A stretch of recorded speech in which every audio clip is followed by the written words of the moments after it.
Hello and welcome to Jeremy's Yorkshire Allotment Adventures. Sit back, relax and enjoy today's show.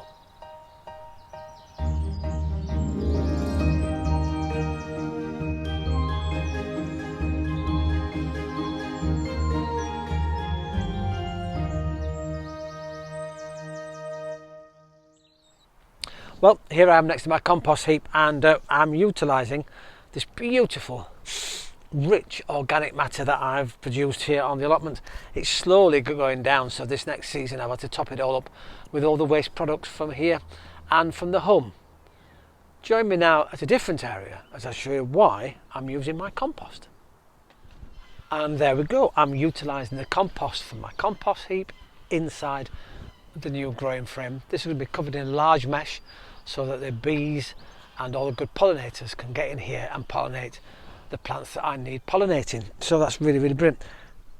My raised beds are made out of, believe it or not, some old shower panels, and they're just ideal actually because it means they will last a lifetime.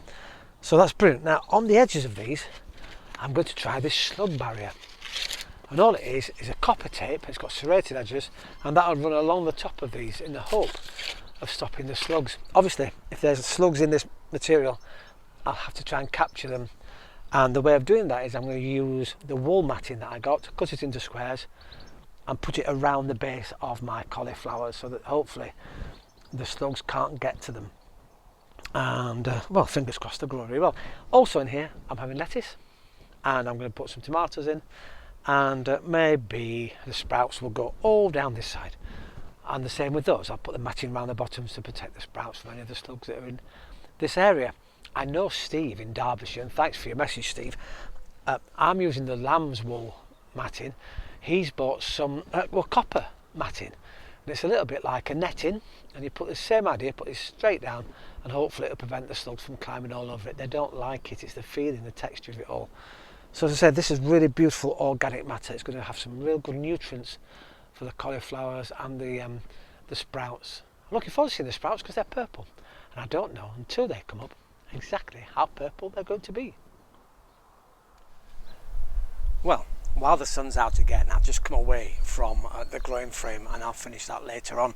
I have put the other bank in now, so it's a matter of taking some of that soil out and then put some more compost in that side as well, so both sides are all evened up. Now I've decided to put a few potatoes in today to start them off in my bags. Now what I've done is I've got obviously the grow bags, the normal ones, but inside I've just placed an old compost bag in. It's pre-holed, which is rather lovely to let the moisture and water out whilst it's just sitting at the shops. I'll put a couple more in the bottom, not right at the bottom, about an inch up, so that it will hold a little bit of water if needed in a droughty situation. The black bag will just help to keep the soil moist, because I found last year with these they dried out really quickly, and well, I don't want that this year. So I've already put some soil in. I'll put some more in the bottom, lovely bit of compost, and then I'm going to place 3 of it. Now these are new potatoes, and you remember these were eaten, and here's a photograph to prove it, and they've dried out really nicely, but they are chitting, which is rather lovely. So I'm just going to place 3 of those in the bottom there, and it's really easy to do. In fact, even in my bucket here I could put 3 in there, so you could do it at home, and they're all the rage at the moment. And it's coming up to that time, you know, where some of the garden centres will start to panic. They bought too many and they might start to reduce them. It's around this time when they do, I think.